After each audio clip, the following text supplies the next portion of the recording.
Suruh pikul. Pikul mobil, pikul meja, printer, kertas 10 rim, meja. Bapak pikul semua. Lewat security, wah ternyata bapak yang ngambil. Saya yang dipecat. Adik-adikku jaksa muda, kalian mau beristri, lihat agamanya calon istrimu. Kalau kau jalan ke mall, dia malu tidak pakai jilbab, dia malu kalau tidak sholat, dia malu jalan berdua, harapan sudah itu. Tapi kalau baru dipacari selalu minta malam minggu dibelikan coklat, malam Senin dimintakan baju baru, malam Selasa diminta dikarenakan lagi kaos kaki baru. Hati-hati bos, kau bukan cari istri tapi kau bakal jadi ATM. Benar, banyak orang yang tadinya bersih, karakternya baik, tapi karena dapat istri yang tidak baik, akhirnya larut dalam dosa. Nih, hati-hati memilih pasangan. Bagaimana kalau sudah terlanjur Ustaz? Ada 2 pilihan. Bapak ganti kartu atau tambah kuota. Kalau bapak berani. Yang kedua, karena waktu yang sangat ringkas, hati-hati memilih kawan. Pak Kajati, bapak hati-hati memilih kawan pak. Demi Allah, tidak semua yang datang ke kantor bapak ini bawa pisang goreng, bawa ubi rebus, belum tentu dia ikhlas. Demi Allah, apalagi yang namanya kontraktor. Hati-hati pak. Nanti kami bangunkan aulanya pak. Bikin kontraktor harga 10 juta tapi nanti minta proyek harga 1 miliar. Hati-hati pilih teman pak. Rasulullah sukses berdakwah karena dikelilingi 4 sahabat utama. 1, Abu Bakar Siddiq, dewasa tapi dia arif dan bijaksana. 3, 2, Umar bin Khattab, tegas dalam membedakan. Itu salah, ini benar. 3, Utsman bin Affan, dia konglomerat, dia orang kaya tapi dermawan. Bapak jangan pilih orang kaya yang pelit. Kalau orang kaya yang pelit pak, hati-hati. Tidak ada orang suka orang pelit. Ibu-ibu saya tanya, senang suami yang pelit atau dermawan? Senang tetangga yang pelit atau dermawan? Senang menantu yang pelit atau dermawan? Semua pilih dermawan. Tidak ada orang suka orang pelit. Bahkan orang pelit sekalipun tidak suka sama orang pelit. Jangan kau ke rumahnya pelit. Itu jeleknya, itu sifat pelit pak. Yang keempat, sahabat Nabi bisa sukses siapa? Ali bin Abi Thalib. Pak Kajati, cari anak muda yang cerdas, yang brilian, jadikan dia stafnya bapak. Karena ilmu akan berkembang terus. Ini 4. Hati-hati milih sahabat pak. Hati-hati milih teman. Bapak bisa buktikan. Ketika bapak masih aktif sebagai jaksa, Kajati, Kajari, kasih intel. Banyak betul itu yang mau ketemu bapak. Begitu bapak pensiun, wabillahi taufiq wal hidayah. Habis semua pak. Jangankan orang lain mau ke rumah, istri aja suka ngomel sudah kalau kita pensiun pak. Sampai-sampai ada jaksa pensiun pak, dia curhat sama saya di Makassar. Ustadz, kenapa saya ini semenjak pensiun baperan, gampang tersinggung. Saya bilang itu namanya post power syndrome pak. Ini kan setelah saya pensiun Ustadz, tidak ada lagi kerjaan. Jadi kalau pagi-pagi saya baring-baring di ruang tamu. Adalah kucing peliharaan cucu saya ikut baring di samping saya. Lewat istri saya, dia tendang itu kucing. Apa ini kucing? Tidur aja kerjanya. Kucing ditendang, Ustadz saya yang tersinggung. Itu kalau bapak tidak hati-hati milih kawan, hati bakal kecewa pak. Bapak ini orang lain melihat pak, apalagi makelar kasus. Ada kan namanya makelar kasus pak ya? Banyak pak. Ada juga jaksa yang jadi begitu pak. Ada pak. Namanya manusia, semua profesi ada orang batilnya pak. Itu tujuannya ini ceramah. Maka begitu saya dikasih Ibu Sunalifa, hebat juga itu Pak Kajati, berani ngundang saya. Gaspol kok itu, ya kan? Nah, jangan tersinggung. Nah, itu Pak, kalau Bapak salah memilih teman, hati-hati. Maka yang baik cara memilih teman, satu, lihat sholatnya Pak. Lihat sholatnya. Kalau Bapak jalan dia gelisah masuk waktu sholat, harapan. Kalau dia tidak sholat, jangan percaya itu orang. Tuhannya aja dia tipu. Apalagi kalau ada apa-apa Pak, sholat kan masih bisa besok. Hati-hati Pak. Hati-hati milih teman. Banyak orang sesat gara-gara salah memilih teman. Begitu pentingnya soal memilih teman ini Pak. Soal teman sahabat, itu dalam hadis dijelaskan oleh Nabi. Coba kalian ilustrasikan. Nabi mengilustrasikan, mengibaratkan. Kalau kalian berteman dengan penjual parfum, kalau kau tidak dapat parfumnya, kau dapat bau harumnya. Tapi kalau bersahabat dengan pandai besi, kalau kau tidak kena apinya, kau dapat hawa panasnya. Hati-hati milih teman Pak. Bagaimana caranya Ustaz? Prakteknya Pak. Kalau ada yang datang mau jabat tangan sama Bapak, apakah dia begini atau yang begini? Kan sekarang, dulu kan begini Pak, sekarang jabat tangan corona. Ya toh? Nah, begitu Bapak mau sentuh tangannya, ucapkan dalam hati, a'udzubillahi minasyaitonirrajim. Aku berlindung kepada Allah dari godaan syaitan yang terkutuk. Coba amalkan Pak. Begitu ada kawan, a'udzubillahi minasyaiton. Bisa jadi dia Pak mau ketemukan kita, dia bawa kasus. Awalnya dia kasih kita hidup baik Pak. Dia belikan kita mobil. Dia anak kita dibelikan tiket PP bisnis kelas. Akhirnya apa? Bapak tertekan secara psikis. 1 tahun kemudian datanglah bawa kasus. Dan tidak menutup kemungkinan Pak, ada orang kerjanya seperti itu. Dia atur siapa nanti yang jaksa di sini, siapa nanti. Dia sudah pelajari. Hati-hati. Yang kedua, berkaitan dengan sahabat. Itu di padang mahsyar kelak ada 7 orang dilindungi di padang mahsyar. Di mana pada saat itu kata Nabi tidak ada lagi perlindungan kecuali datangnya dari Allah. Matahari pada saat itu seolah-olah panasnya tinggal 1 jengkal dari kepala. Ada 7 golongan orang dilindungi. 1 di antaranya orang yang bertemu dan berpisah karena Allah, bersahabat karena Allah. Hati-hati milih teman. Yang ketiga, hati-hati apa Pak? Hati-hati mengurus kasus. Hati-hati menangani kasus. Jangan sampai Bapak menerapkan pasal sesuai selera dan pesanan.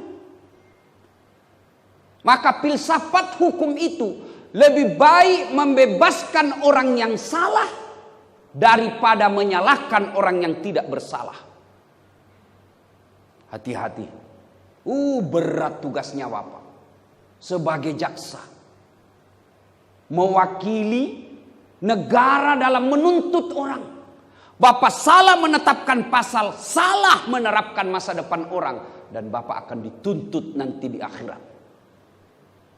Kalau Bapak tidak sholat, tidak puasa, gampang tobatnya Pak.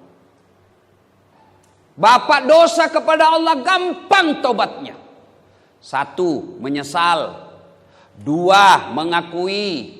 3, tidak mengulang. 4, ganti kebaikan. Kata Allah, dosa apapun pasti saya ampuni. Wala tai'asu min rauhillah. Jangan kau putus asa.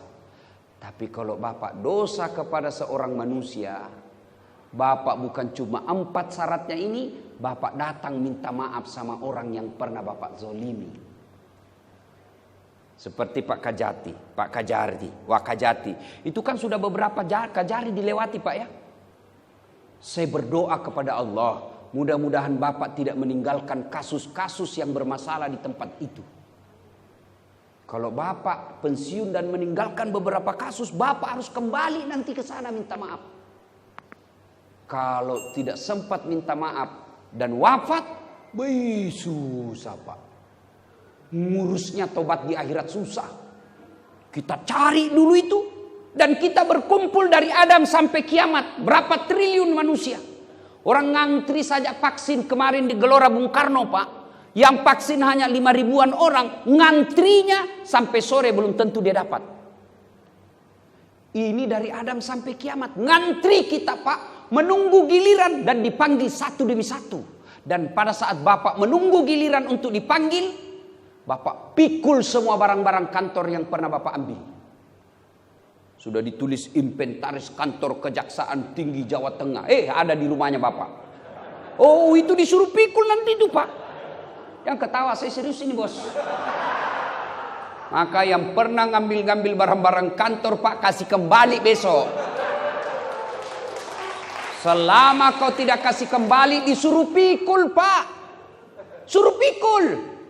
Pikul mobil, pikul meja, printer, kertas 10 rim, meja.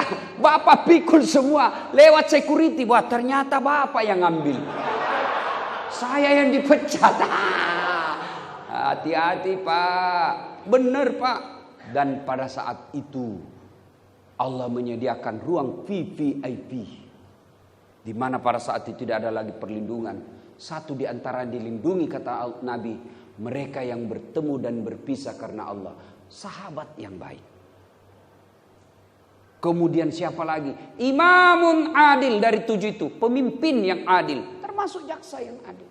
Maka begitu Bapak mau melakukan, tidak mungkin tanpa pertolongan Allah. Maka doa yang paling harus Bapak selalu panjatkan minimal 5 kali sehari semalam. Setiap Bapak sholat, baca itu doa. Ya Allah, tunjukkanlah yang hak adalah hak, dan berikan kesanggupan kepada saya melaksanakan yang hak itu. Dan tunjukkan yang batil adalah batil, dan berikan saya kemampuan memerangi kebatilan itu. Bapak harus amalkan. Tapi kalau Bapak tidak pernah berdoa, bagaimana mau berdoa, sholat aja tidak pernah, bagaimana hati mau terang Pak? Gelap itu hatinya orang begitu. Banyak yang harus hati-hati, tapi waktu terbatas. Berikutnya, hati-hati Pak menerima duit. Hati-hati. Terutama ini ibu-ibu. Kalau Bapak dapat bawa duit Bu, jangan langsung alhamdulillah, tanya dulu dari mana ini Pak. Biasanya Pak gajimu cuma 5 juta. Ini kok jadi 5.500.000. Dari mana 500? Halal tidak? Kalau halal masukin. Kalau haram Bapak makan sendiri. Jangan kasih makan saya dan anakku. Saya tidak mau. Itu baru istri yang soleha. Bisa Bu? Wih. Bisa Bu? 500.000 bisa. 50 juta pret. Langsung sini deh sebentar aja kita tobat. Hati-hati Pak, rezeki kalau bukan rezekinya Bapak tidak akan masuk ke kantongnya Bapak. Kan itu ada 3 rahasia Allah. Tidak boleh kita campuri kata Allah, hak prerogatif Allah. 1, jodoh. Biar Bapak 7 tahun pacaran ndak jodoh Pak, ndak ketemu. Wih, cakep betul suaminya, kayak artis. Jelek betul istrinya. Jodoh bos. Jodohnya itu. Kedua rahasia Allah, ajal. Biar Bapak mau sekali mati, tidak tiba ajalnya, tidak mati. Karena ada orang 3 kali dapat suami sama istrinya selingkuh. Dapat pertama, istrinya mau bunuh diri. Dia minum racun. Ternyata karena buru-buru lebih banyak masuk di hidungnya daripada mulutnya. Muntah-muntah, tidak jadi mati. Ketahuan lagi kedua kalinya, dia lihat racun gagal. Akhirnya dia ambil pisau. Dia iris surat nadinya. Ternyata pisau yang dipakai pisau tumpul. Tidak jadi lagi mati.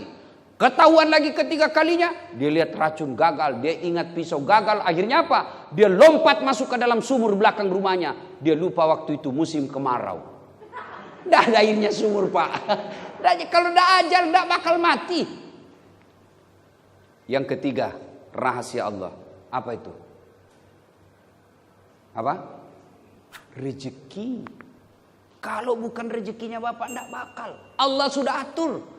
Bapak tidak usah cemas. Bapak sarjana hukum kok. Jaksa lagi. Tidak mungkin Bapak mati kelaparan. Tidak mungkin. Lalu apa yang membuat kadang-kala kita tidak bisa? Kadang-kala kita menghalalkan segala cara. Karena gaya hidup Bapak melebihi gaji oleh negara. Kalau bapak gajinya cuma 5-7 juta satu bulan, hiduplah 5 juta per bulan. Pasti masih ada sisanya 2 juta. Ini ibu-ibu nih, kalau gaji suami cuma 7 juta satu bulan, ibu gaya hidupnya 6 juta. Pasti ada syukurnya. Tapi kalau gaji suami 7 juta, gaya hidup 10 juta, pasti ngutang. Apa operasionalnya, prakteknya? Kalau gaji suami cuma 7 juta satu bulan, ndak usah beli handphone yang 3 kameranya. Untuk apa 3 kameranya? Nah 1 di suamimu. Bapak-bapak ndak usah beli kamera yang mahal-mahal kalau memang gaji ndak memenuhi. Karena nanti bapak diminta dikasih kamera yang mahal-mahal, bapak jadi terbebani. Gaya hidup ibu-ibu. Kalau gaji suami cuma seorang jaksa 7-10 juta, sudahlah, ndak usah potong kuku di salon. Ini apa? Umurnya sudah 55 tahun, pasang gigi kawat ya. Terlambat nih bu. Ada juga istri jaksa pasang pret. Pakai soft lens, matanya biru, orang tahu matamu hitam. Ngapain lagi? Coba lihat pak, orang jaksa, legenda jaksa Indonesia, Baharudin Lopa. Arwah pak, sudah tidak ada jasadnya. Tapi ketika orang bicara soal jaksa jujur, pasti lari ke alamatnya Baharudin Lopa. Banyak jaksa mewah rumahnya, bagus dia punya mobil, hidupnya bergelimang harta. Tapi begitu dia pensiun pak, tidak ada yang menghormati. Duitnya miliaran, tapi semua dilarang makan. Dilarang makan gula. Apa? Dilarang makan nasi. Dilarang makan garam. Dilarang makan sambal. Dilarang makan daging. Dilarang makan ikan. Apa aja bisa dia makan? Ubi rebus. Duitnya 7 miliar. Ubi rebus saja bisa dia makan pak. Kemana-mana bawa kateter. Beleng-beleng. Apa? Begitu pensiun pak jalannya begini. Itu salah satu sebab kalau bapak menghalalkan segala cara untuk makan. Saya heran biasa kalau ada orang korupsi 1 miliar. Nah ndak habis kau makan itu 1 miliar. Kita paling makan, coba lihat sekali makan pak. Dan kalau bapak menjadi jaksa yang jujur, orang akan berkata, itu bapak itu hebat. Bukan cuma bapak yang nikmati, anak keturunan bapak juga akan nikmati. Terima itu, baik bapaknya dulu itu. Tapi kalau bapak tidak jujur, anak ikut jadi sial pak. Bapaknya itu jangan, bapaknya tidak jujur, anak jadi korban. Ibu bapak saudara-saudara sekalian. Terakhir karena waktu yang terbatas. Pak, jangan lupa selalu berdoa kepada Allah. Doa kepada Allah. Tapi doa akan dijawab Allah kalau bapak sholat. Kalau bapak tidak sholat mana bisa. Doa itu passwordnya sholat. Nah bapak mau mulai memeriksa orang. Sholat dulu. Ya Allah, doa itu supaya lancar kita ngomong. Doanya Nabi Musa alaihissalam. Rabbi srahli sadri wa yassirli amri wahlul uqdatan min lidhani yafqahu qawli. Ini yang bapak jaksa harus amalkan ketika bapak mau ngomong. Amalkan itu. Saya tidak tahu bahasa Arabnya Ustaz. Tidak usah bahasa Arab, bahasa Indonesianya saja bapak baca. Ya Allah, berikan saya kemampuan berbicara yang baik. Tuntun lidah saya. Berikan saya kemampuan meyakinkan orang yang benar adalah benar. Sampaikan itu. Tapi kalau bapak tidak sholat, setengah mati berdoa, malaikat bilang, bos tahu diri dong. Oh sholat dulu. Nah ibu bapak saudara-saudara sekalian.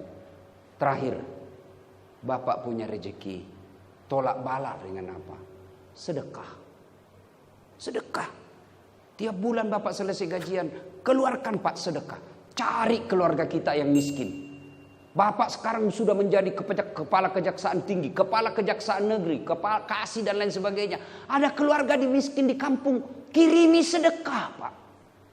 Jangan terlalu pelit, sedekah. Dan demi Allah, tidak ada orang bangkrut gara-gara rajin sedekah. Tunjukkan saya di sini Jawa Tengah yang bangkrut gara-gara sedekah. Itu di Sulawesi Selatan pak, ada pensiunan TNI, kaya betul. Kalau orang Sulawesi pasti kenal beliau. Almarhum Andi Sose. Beliau membangun 165 masjid.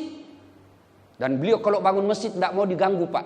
Original 100% beliau dari A sampai Z. Termasuk imamnya, penceramahnya beliau tanggung. Tidak pernah kita dengar sakit Pak. Bahkan kita beredar rumor bank yang berutang sama beliau. Tidak pernah kita dengar ada fitnah jelek. Semua orang mau masuk jadi pejabat, sowan dulu ke beliau. Tidak habis-habis juga duitnya. Dermawan. Paling yang kita dengar, baru aja lagi habis menikah. Itu aja paling kita dengar Pak. Jangan salah pahami Bunda.